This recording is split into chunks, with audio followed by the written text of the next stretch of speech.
Welcome to Creature Guide Live Daily News. We are streaming on both Rumble, YouTube, and Kick, and feel free to stick in any comments about prehistoric to current animal life in the chat. So, heading back to the Mesozoic era, from Sci News, two new Cretaceous dinosaur species discovered in Canada. Paleontologists have announced the discovery of two new troodontid dinosaur species, Latibinotrix macamustri and Stenonychosaurus inequalis, based on remains found in Alberta, Canada.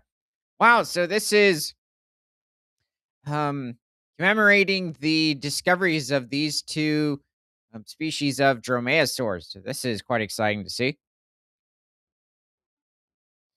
This seems to be a very electronic sort of a body structure. It has, in some cases, a bit more of a lighter build than even the Velociraptor over in 70 million year old Mongolia. And even comparing it to other species like the Acheloraptor over in 74 million year old Alberta, Canada. I would say that the sickle claws and even the other toes on this predator are very different from at least Velociraptor. They're quite robust, or at least very wide, but the sickle claw, however, is much smaller compared to its body size. It's almost like that of a certain species of Troodon. In fact, I'd say most species of troodontids, and it's even identical to certain members of the Unalangan lineage of dromaeosaurs, being the lineage that contain the different species of osteoraptors. The forelimbs are also not too long compared to its body size when comparing it to other species of smaller to medium sized dromaeosaurs. In fact, even some of the larger species, they seem a bit short on this creature. So in 2014, University of Alberta paleontology student Aaron J. Van der Rees discovered an intact troodontid pelvis in Dinosaur Provincial Park, leading him to take a closer look at previously collected troodontid cranial bones from southern Alberta. That's when everything fell together, and we were able to confirm that there were in fact two different species named Latinovatrix macamustri and Stenonychosaurus inequalis in the Dinosaur Park formation instead of just one. Yeah, it's interesting. I didn't know that they were found together at the same point. Up until then, the vast majority of troodontid specimens found in North America had been classified as Troodon formosus. Interesting. I would actually have expected that they came up with another genus. Troodon formosus has been found from Mexico all the way to Alaska, spanning a 15 million year period, a fantastic and unlikely feat. This is astounding for any genus of dinosaur. Mr. Alien says hi. Welcome aboard, fellow theropod. The hips we found could ultimately open the door for dozens of new species to be discovered. According to Van der East and his co-author, University of Alberta professor Philip Curry, Latinovatrix macamysteri and Stenonychosaurus inequalis roamed the Earth around 72 million years ago during the Campanian, the fifth of six ages of the Upper Cretaceous epoch, also meaning just the late Cretaceous period. Latinovatrix macamusteri is the largest of the troodontids ever found anywhere in the world, standing nearly 6.5 feet or 2 meters at the head and close to 11.5 feet or 3.5 meters long. I thought we possibly had stuck. I know Stenonychosaurus is a troodontid, but Leptimnotrix, for some reason, I thought it belonged to, like it had been switched over to another lineage of dromaeosaurs. So I might have to double check on that, considering this is a few years back. Mr. Alieno says, my favorite is Gigantosaurus. Uh, uh, I think you mean Giganotosaurus, or that's what That's he. my fault. Yes. Yeah, he's definitely a great South American species of late Cretaceous theropod dinosaur, and one of the largest species of carcharodontosaurs to exist. Um, yeah, I definitely would put him up there for one of the best carcharodontosaurs. Um, I definitely have to say, at least for me, I'll have to place him below even Spinosaurus. Not the new species of Spinosaurus. He definitely goes above that individual. Okay, let's bring up another species of dinosaur, the Brachioceratops. So Brachioceratops. Yceratops.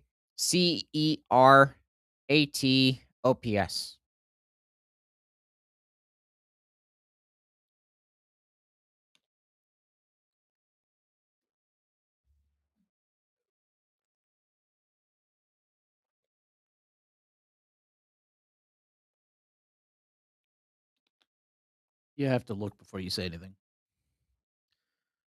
It's an okay reconstruction. I would say though, for a youngster, like this doesn't seem to be much larger than a hatchling. The frill, the horn structure, I'm not so sure about the rest of the body, but at least looking at the head is far too developed for its age. It would have had a much smaller frill compared to the rest of the body, and the horn would basically be non-existent at this point. If anything, a slight nub.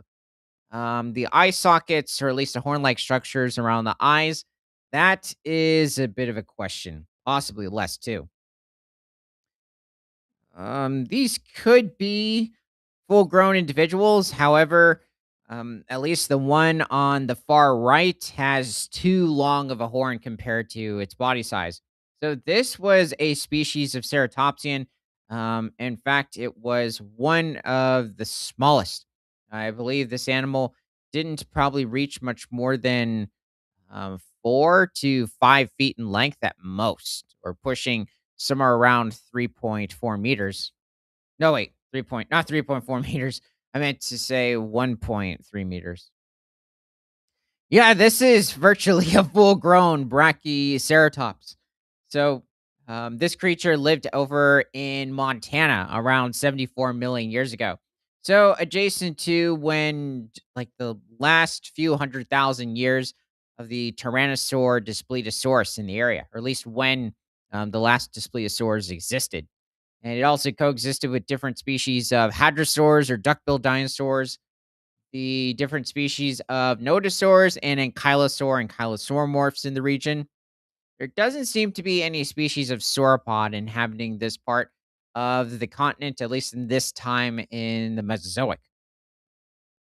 But it pretty much would have been a snack for most species of predators in the area. The smaller types of dromaeosaurs, like even later species related to Dromaeosaurus, would probably have been the main contemporaries for this dinosaur. That is, if the Tyrannosaurs did not just decide to want to have a little snack, considering this would not be able to sustain themselves.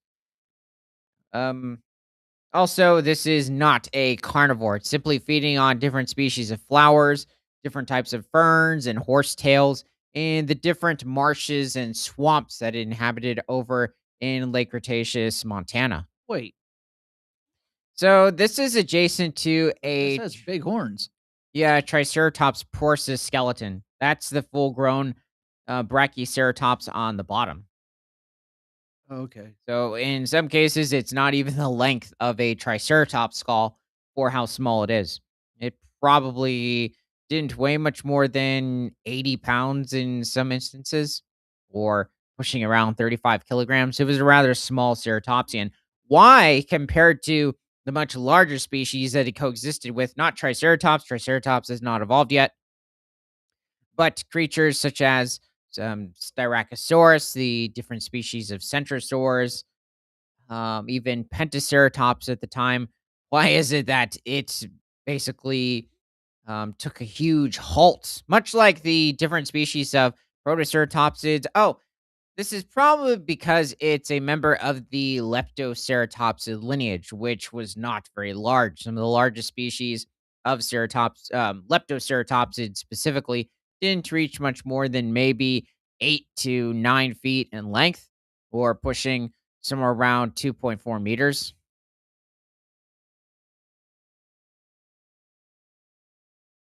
Antonio Padilla says it's T Rex, not Triceratops.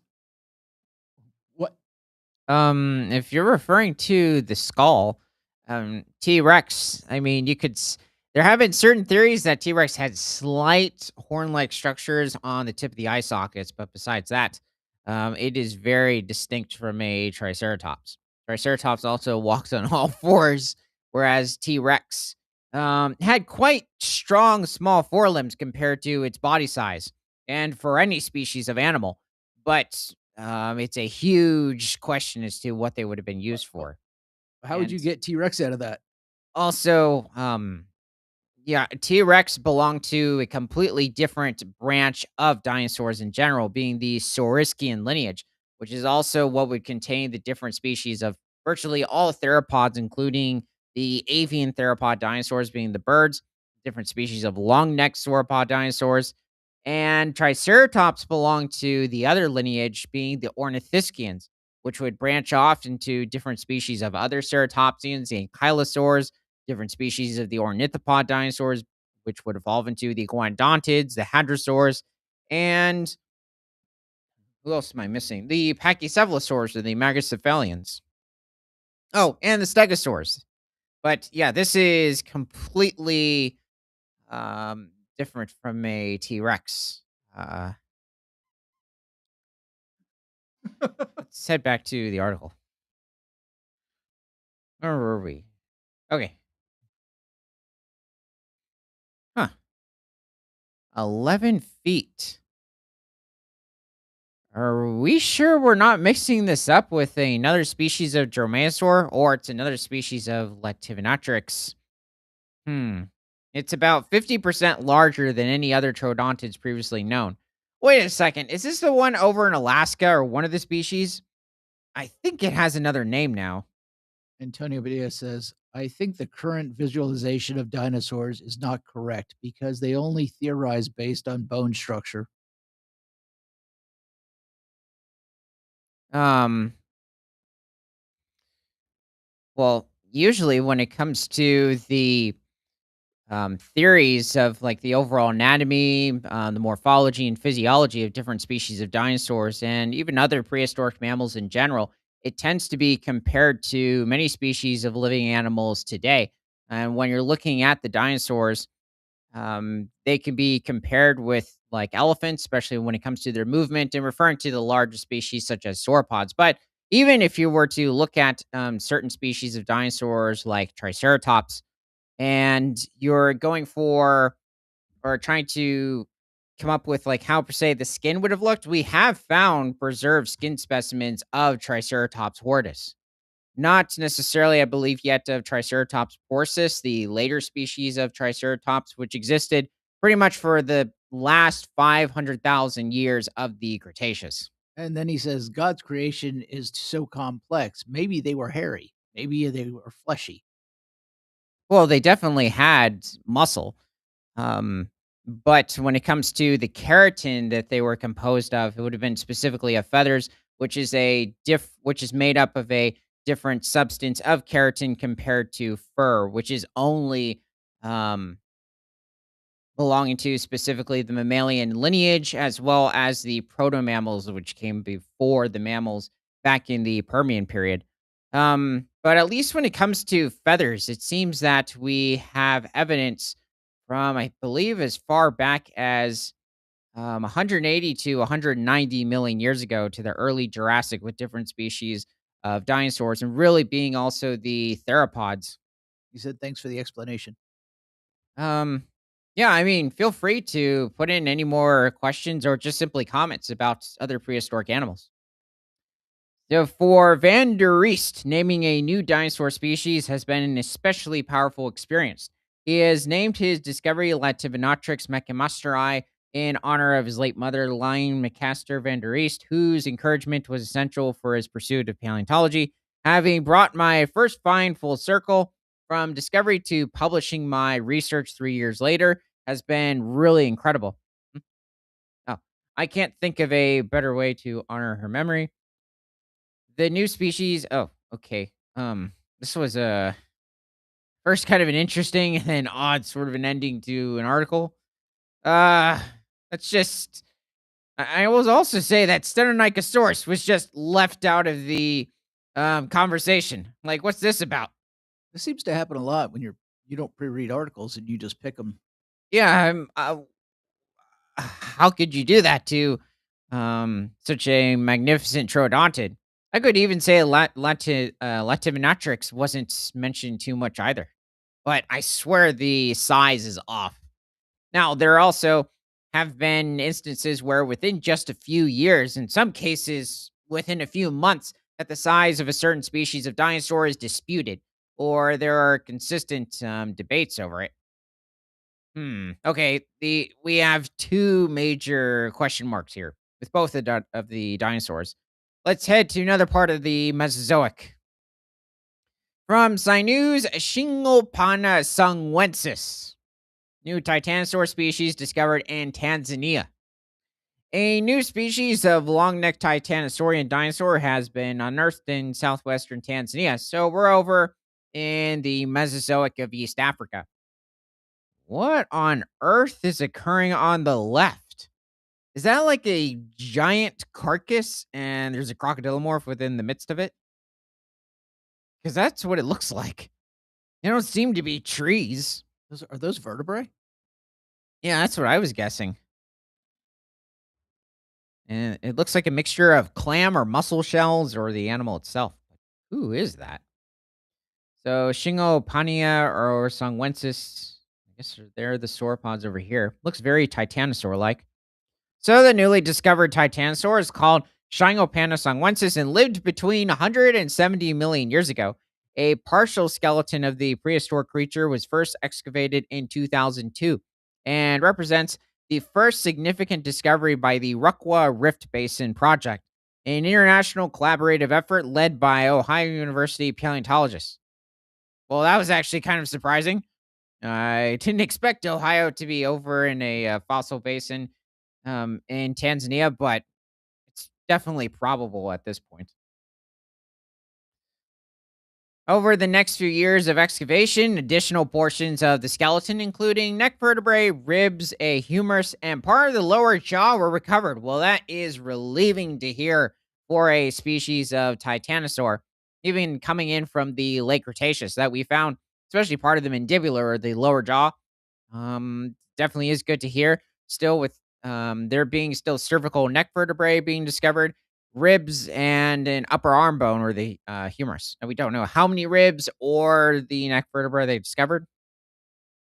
Let's see. So over the next few years of excavation, additional there are a couple of key anatomical features only present in Shingopana, Songwensis, and several South American titanosaurs, but that are absent in other African titanosaurs. I'm guessing it probably belongs to the same lineage as those other species. Said team member Dr. Eric Gorskak, a postdoctoral researcher at the Field Museum of Natural History in Chicago. Well, that's interesting. We just went from Ohio to Illinois. I mean, I know they're not too far from each other, but Shingopana songwensis had siblings in South America, whereas the other African titanosaurs were only distant cousins. Oh, that's specific. What subfamily of titanosaurs are we talking about? There's over 12 different subfamilies. This is, yeah, we're all learning very much.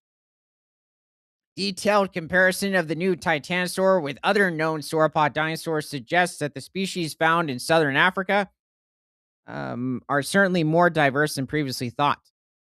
It's East Africa, not Southern Africa. What is going on here? It's simple geography.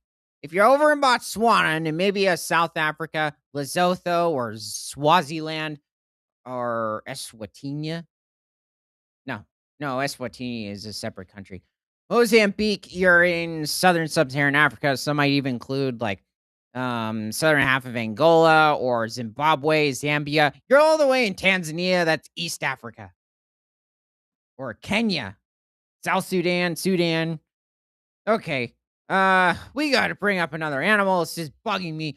Let's bring up a species of sauropod, Quetecosaurus. So Quetesaurus.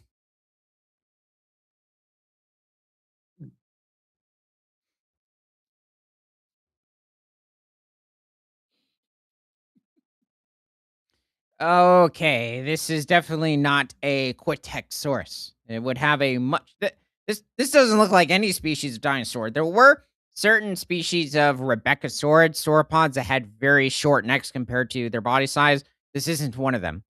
Another lineage of titanosaurs. No. Uh, and there's an alligator, I think, here. Maybe one of those Chinese dwarf alligators, which won't evolve until the Pleistocene or the Ice Age. So, yeah, it's definitely not it. Not even the sauropod. This is better, but unfortunately, the picture's blurry. And what is with the face of the one behind the main individual? It's got a weird, like, almost like an upper duck bill to an extent. But, yeah, I mean, their overall size proportion looks better. Okay, here we go. This looks oh, okay. When it comes to the core, it looks a little too slim. I mean, certainly is possible. We don't have any evidence for Quatecosaurus having feathers, and really, when it comes to any species of sauropod, it's Wait a also minute, where was been, this thing found? I believe it was South America. Oh,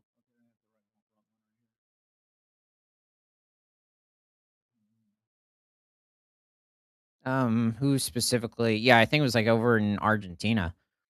So Quatecosaurus, this animal was over in South America somewhere around 70 to 75 million years ago.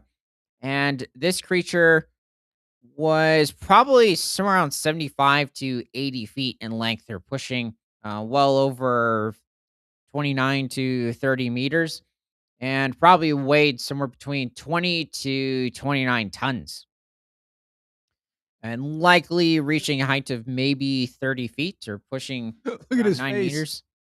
That's not Quintecosaurus. This is possibly a relative of Shanosaurus because we need to remove. There's that specific club Thagomizer tail towards the end, and also looking at his skull structure, that is very non-Titanosaur like. This animal would be inhabiting the Jurassic around 180 million years ago. So, evolving right as when the lineage of Titanosauridae would have first occurred. Any better? Uh, no. This looks more of like a member of the Asomphosphondyli or Diplodocid lineage, not a Quatexosaurus. It is closer in the Shunosaur, but not by very much. The youngsters also are far too wide, and I know it's an older depiction, but it has their tails dragging on the ground, which would not have occurred. And this sauropod or Quatexosaurus, I'd say when it comes to the head, it looks better. Even the neck structure, maybe a bit too thin, but besides that, it has saber teeth or canines. This would not have occurred on any species of sauropod that we know of. Also, even looking at the front teeth and towards the back, they look rather chipped. I mean, this animal wasn't really, for the most part. I mean, now and then they would go over to riverbeds and swallow small stones to help grind the food in their stomach.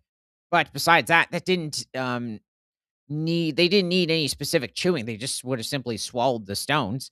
And in many cases, when it came to foraging on different species of conifer leaves, they would simply strip the leaves off of the branch and then swallow them whole.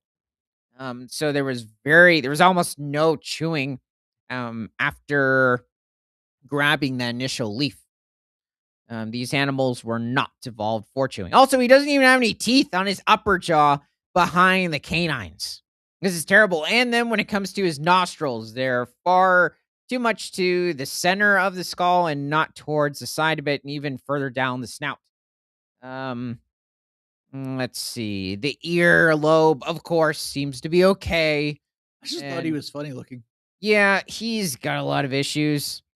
Even something with his skull, but it could be just the teeth itself. And that guy's flat faced.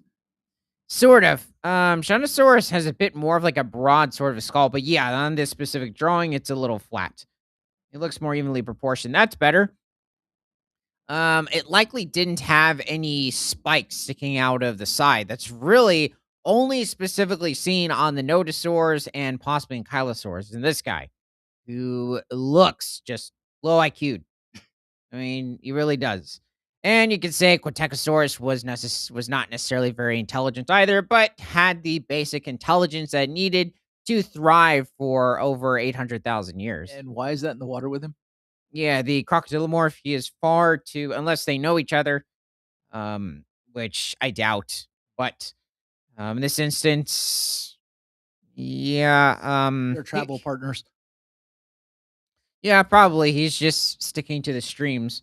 But we have found different species of crocodilomorphs from late Cretaceous South America, but none that necessarily would have admired the presence of any of the sauropods, considering probably on sight the sauropods would have stomped on them, much like elephants do today on crocodiles in Africa.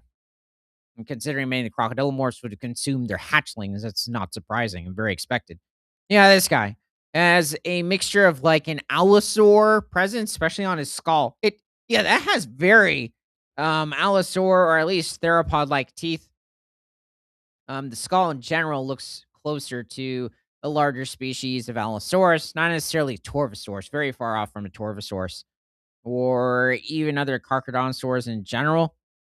Um, yeah, the neck structure, it's almost like a longer version of an Allosaurus. Still, maybe a little too broad. Yeah, the feet, very far off. He has many toe issues. Those are also very odd osteoderms to stick onto a sauropod. And there doesn't seem to be any species of carnivorous theropod dinosaurs that we know of with armor, at least on the core of the body.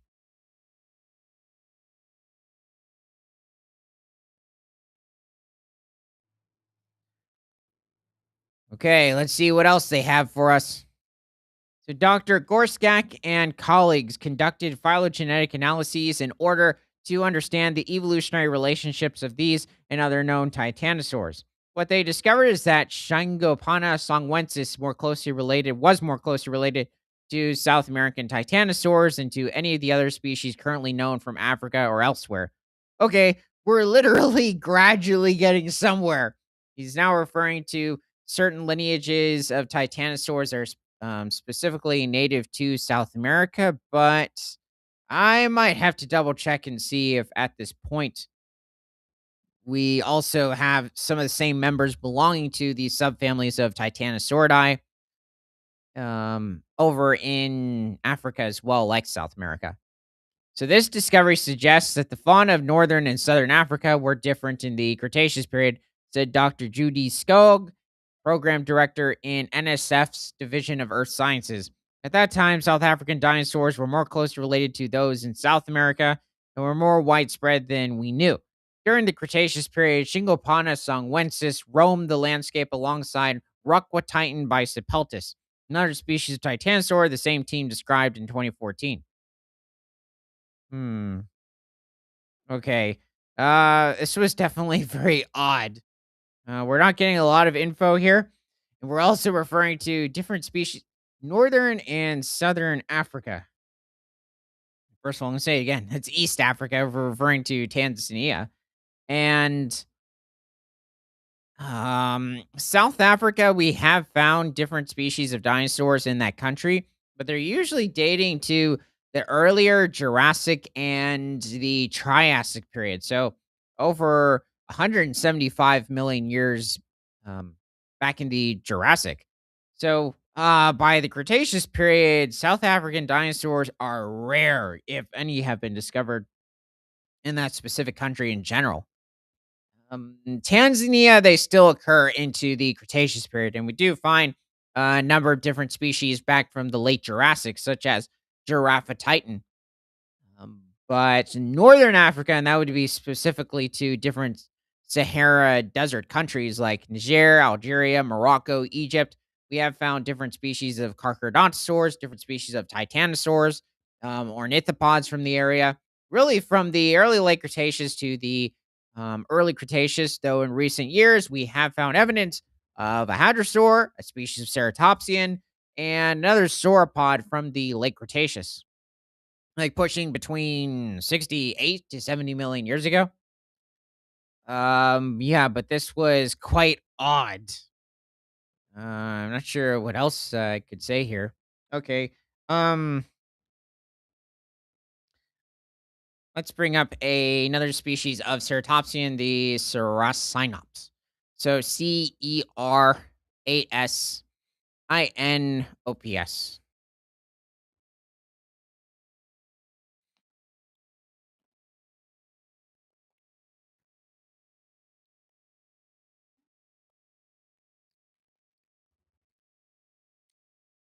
Okay, can you make fun of him? Well, this is better, but I believe he would have a much larger head compared to his body size. Saurosynops actually has a very large skull. These individuals, it's very possible this animal could have walked on two legs, but, also the forelimbs seem to be longer compared to its body size and what's showing here. There were different species of ceratopsians, like back when the Psittacosaurus species or Psittacosauridae existed over in East Asia around 112 million years ago during the early Cretaceous. But this is much later. And this is around 80 million years ago, also over in Montana. It's very likely that this creature would have come into contact with different species of troodontids, the different species of other dromaeosaurids in the region. Is this one? That's better. They're also adding feathers to the tail, which is certainly possible with the different species of ceratopsians, smaller ceratopsians that we've discovered, considering a handful of species we have found with intact feathers. Oh gosh. Wow. Now here's the thing. If it's a gingerbread cookie from Shrek, I gotta be honest, I don't really feel bad. Um, but if this I don't know. Gingerbread cookies can be kinda creepy. So, hopefully, they're not filled with too much sugar. Maybe it's another type of a Mesozoic sort of a bread, and it's actually good for the Leptoceratops or not Leptoceratops, the, Saurosynops in this instance. And he's just getting a bit of a protein supplement, This a guy look plant protein. I don't know why, it's something about the picture is just hard to look at. Um, The coloring in the back, I guess, is making it hard to see. yeah, probably in the photo in general, but this is what I mean by having a longer skull. I mean, well, when it comes to the frill, it is rather small compared to its body size. Now, for the lineage in general that it belongs to of the Ceratopsian lineage, this isn't too surprising. It's actually quite normal. But this dinosaur, this ceratopsian, did not have really very horn or long horn like structures on the front of its snout. Unlike the many species of ceratopsians, like from the Chasmosaur or the Centrosaur lineage of the that would consist of the much larger species, such as the Avaceratops, Ankylosaurus, or Aranchoceratops. Oh yeah, this is much better. Yeah, so okay, yeah, it was probably being bipedal for running, and then it likely could have walked on all fours and was just slowly feeding on low-lying ferns or different species of flowers. It is a smaller species of ceratopsian, but still pushing somewhere around maybe 5 to 9 feet in length. So we're pushing between 1.7 to maybe um 2.7 meters. So probably also a very common prey source for the different species of dromaeosaurs and the younger tyrannosaurs in the region. You want anything else? Um, see. Yeah, I guess there is somebody else we could bring up, the Acheloraptor. So Acheloraptor.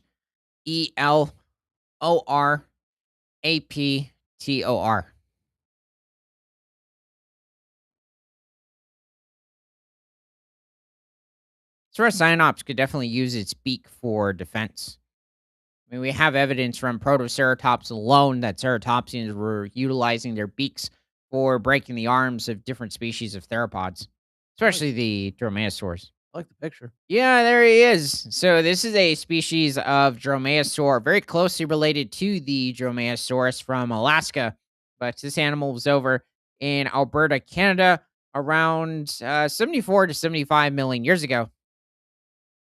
And also, as you can see, has a much longer sickle claw compared to its body size than comparing it with troodontids like the Stenonychosaurus. For some reason, just troodontids evolved very small toes compared to their body size, or at least toe claws. Oh yeah, I forgot. This was supposed to be him in yeah, so This is Tiny actually Eye's coming from a picture. Sci News article. Yeah, it's one of So Tanya's depictions of the Cretaceous period. This is also when, yeah, the T Rex at this point was being depicted with a lot more feathers on its body. I mean, it is certainly possible that T Rex might have had a small amount of feathers towards like the back of the neck or the skull, but at least by the skin fragments that we have preserved of T Rex, it seems to be pretty much just a smooth sort of a scale structure and not any evidence for feathers existing on the body, unlike what possibly occurred with Triceratops horridus, where it might have contained porcupine quill like feathers. Oh, wait a minute. Here's one. Well, yeah, I mean, that's a pretty good front view. He's definitely zeroing in on probably a baby hadrosaur or a younger ceratopsian, maybe It's even with the younger teeth. ankylosaur. Oh, yeah, they should be concealed by um, they should be within the mouth. Like this animal would have lips. So that's a bit odd. Yeah, it would be covered in feathers. Probably did have decent binocular vision, but probably not the best. What is he supposed to be in the midst of a swamp? Yeah, I mean that looks pretty good. I have a question. You give me stuff all the time. I can find nothing on them, and then something that I've never even heard of, and I can Yeah, find tons of them. I don't understand it, especially with creatures like Stegosaurus or Triceratops, even T Rex occasionally. Yeah, well, especially with this variety of different types of art. Yeah, Kelleraptor apparently there's quite a bit. I would say his jaw structure on this might be a bit closer to the realistic representation of this species. It's a bit closer to Dromaeosaurus in this instance, which also had a much broader skull compared to certain other Dromaeosaurs. This is not an Echeloraptor. This looks closer to a Velociraptor in general. Even a Sornitholestes from Alberta, Canada. Also possibly into Alaska, but I believe he's from like the Dinosaur Park formation in Alberta. What about this? That's better, but I still think the skull is a little too Velociraptor like. He has bat fangs. And also his claws are his foreclaws or his sickle claws are extremely tiny, like even smaller than troodontid claws.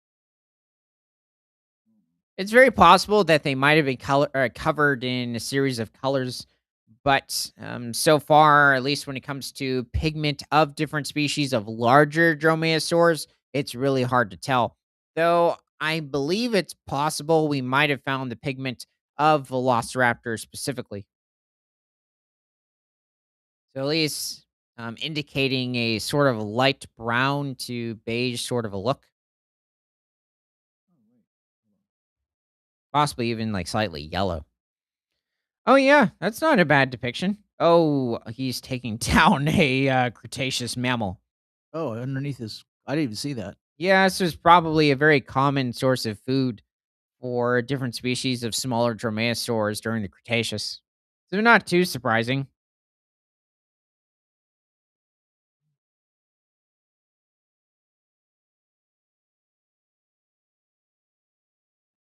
His facial expression.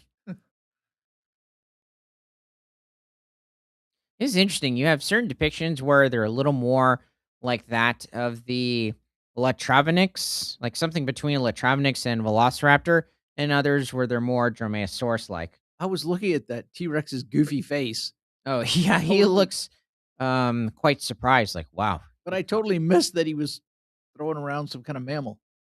It's like, "Wow, he caught the possum midair. I can't do that." He does have you know what it reminds me of? It looks like a lab's face. Oh, yeah, it does look like a bit of a dog. What is odd is it's like, even though maybe it's just supposed to be different sort of a pigmentation along the cheek, but it literally looks like the T-Rex has a horn like a ceratopsian on both sides of the face, which would not have occurred if that's the case. So, yeah, this T-Rex is, having some odd nostalgia. At least in some instances, it looks like that. Like, I guess he's remembering back when he was younger and He wasn't as dense of bone, and he could do the same thing to mammals, and then it quickly disappeared. I think this was it. Okay. Yeah, both very odd articles. I'm gonna have to go back over these species or take just a more in-depth look. So let's head forward to the Cenozoic era from NewYorkPost.com. Endangered right whale spotted in one of the East Coast's busiest shipping corridors.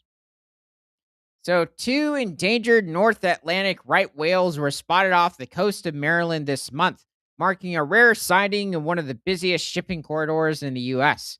The sighting has raised concerns among officials because the whales were spotted in a busy shipping corridor, increasing the risk of a potentially deadly vessel strike.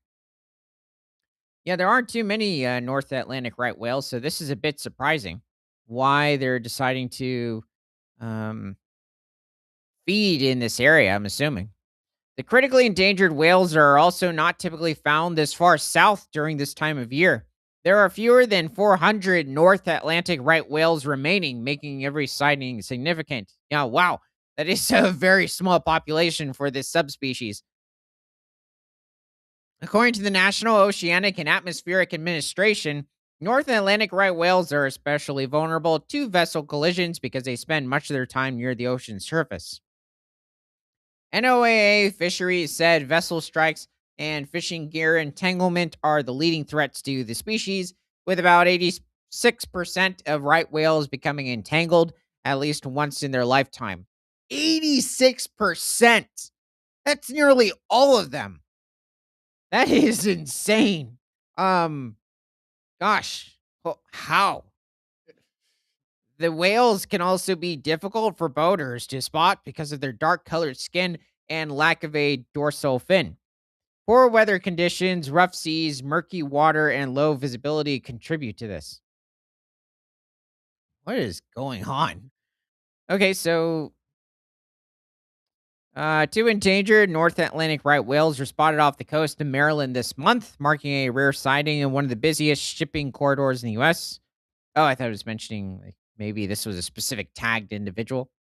Because of these risks, officials said seeing right whales in a busy shipping corridor is a major concern. According to the New England Aquarium, the North Atlantic right whale is one of the rarest whale species in the world. Commercial whaling nearly drove the species to extinction in the late 1800s.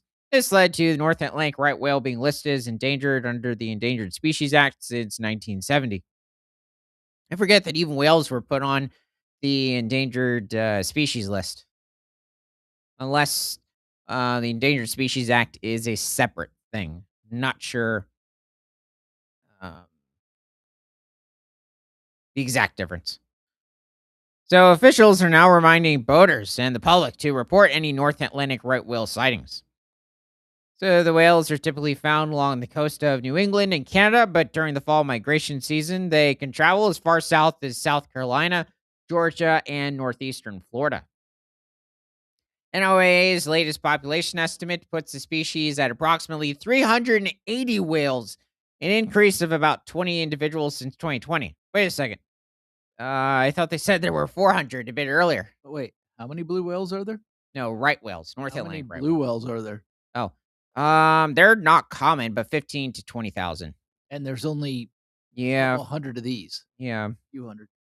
They're, I guessing it was overhunting, but apparently they keep getting entangled somehow. While the population has shown signs of growth for 3 consecutive years, scientists remain cautious as the whales continue to face human caused injuries and deaths. Maybe they're just not that bright. Definitely seems that way.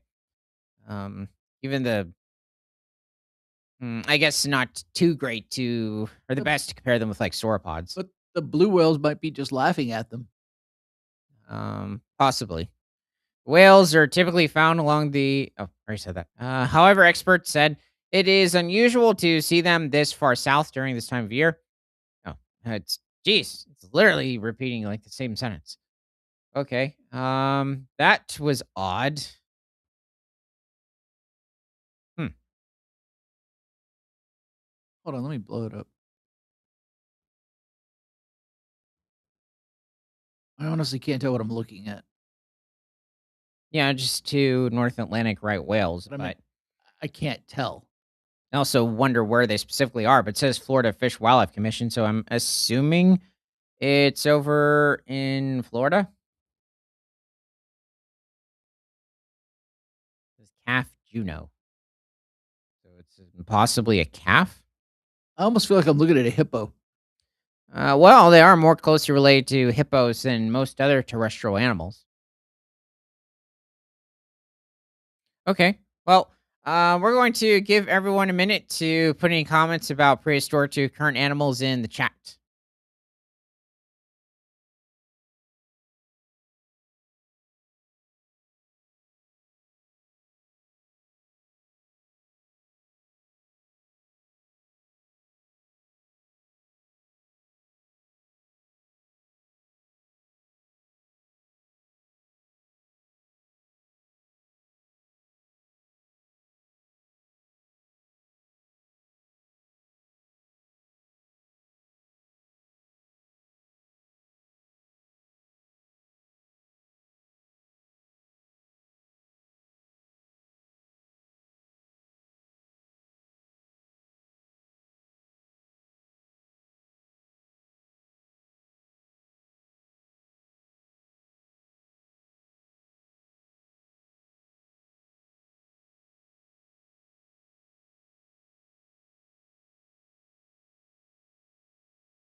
Well, thanks for joining. And from prehistoric to present, my name is Ethan. This is Creature Guy Live Daily News.